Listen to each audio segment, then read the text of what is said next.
തൃശൂർ ജില്ലയിലെ പട്ടത്തിപ്പാറ വെള്ളച്ചാട്ടം. പട്ടിക്കാട് ഫോറസ്റ്റ് റേഞ്ചിന് കീഴിലാണ് ഈ സ്ഥലമുള്ളത്.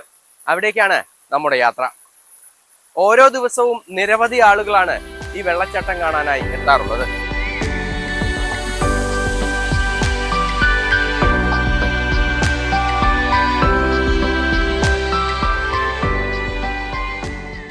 ഇവിടേക്ക് അങ്ങനെ കൃത്യമായിട്ട് വഴിയൊന്നുമില്ല കേട്ടോ. അത് പല തലത്തിലൂടെ ഇങ്ങനെ കടന്ന് നേരെ വനപ്രദേശത്തിനുള്ളിലൂടെ നടന്നു വേണം ഈ വെള്ളച്ചാട്ടത്തിനുള്ളിലേക്ക് എത്താനായി.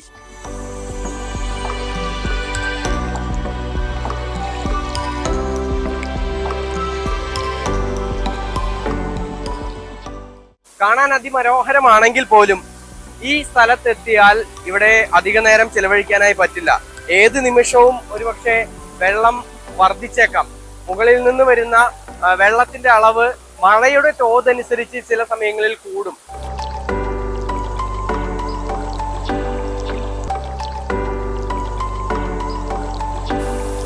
ഈ കാണുന്ന മനോഹരമായ വെള്ളച്ചാട്ടമാണ് പട്ടത്തിപ്പാറ വെള്ളച്ചാട്ടം.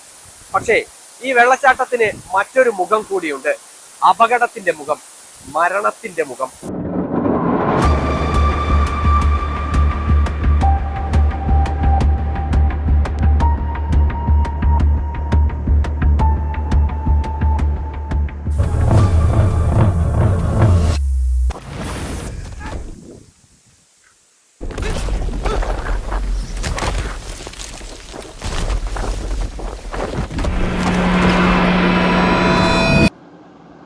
വലിയ കുത്തൊഴുക്കാണ് ഈ മേഖലയിൽ ഉള്ളത്. കാലൊന്ന് തെന്നിയാൽ മതി ആഴങ്ങളിലേക്ക് തലയടിച്ച് വീഴും. അവിടെ നിറയെ ചെങ്കുത്തായ പാറകളും വളരെയധികം വഴുക്കലുള്ള സ്ഥലമാണ്. അതുകൊണ്ട് തന്നെയാണ് അവിടെ വിനോദസഞ്ചാരികൾക്കായി തുറന്നു കൊടുക്കാത്തത്. അതൊരു വിനോദസഞ്ചാര മേഖലയോ അല്ലെങ്കിൽ പൊതുജനങ്ങൾക്ക് പ്രവേശനമുള്ള ഒരു മേഖലയല്ല. കാരണം അത്യന്തം അപകടം നിറഞ്ഞ ഒരു മേഖലയാണത്. അവിടേക്ക് പ്രവേശിക്കുന്ന റിസ്ക്കാണ്. മറ്റുള്ള സ്ഥലങ്ങൾ, അതിരപ്പള്ളി പോലെയോ മറ്റു സ്ഥലങ്ങളെ പോലെയോ അതൊരു സ്വാഭാവികമായ വെള്ളച്ചാട്ടമല്ല.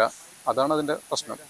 ഈ കഴിഞ്ഞ ജൂൺ മാസം 9-ാം തീയതിയാണ് വടൂക്കര സ്വദേശിയായ ഷഹബിൻ ഇതേ സ്ഥലത്ത് നിന്ന് വീണ് മരിച്ചത്. നിരവധി അപകടങ്ങൾ ഈ സ്ഥലത്ത് ഉണ്ടായിട്ടുണ്ട്. അതുകൊണ്ട് തന്നെയാണ് വനംവകുപ്പ് കർശനമായ നിർദ്ദേശങ്ങൾ ഇവിടെ നൽകിയിരിക്കുന്നത്.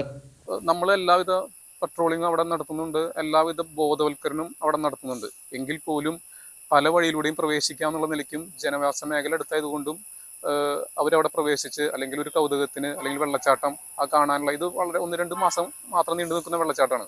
അപ്പോൾ ആ സമയത്ത് വന്ന് കാണാമെന്നുള്ളൊരു കൗതുകവും തൊട്ടടുത്തുള്ള വെള്ളച്ചാട്ടം എന്നുള്ള നിലയ്ക്കും ആണ് വന്ന് കാണുന്നത്. സുജി പട്ടാമിക്കൊപ്പം MS ലിഷോയ്, മാതൃഭൂമി ന്യൂസ്, തൃശൂർ.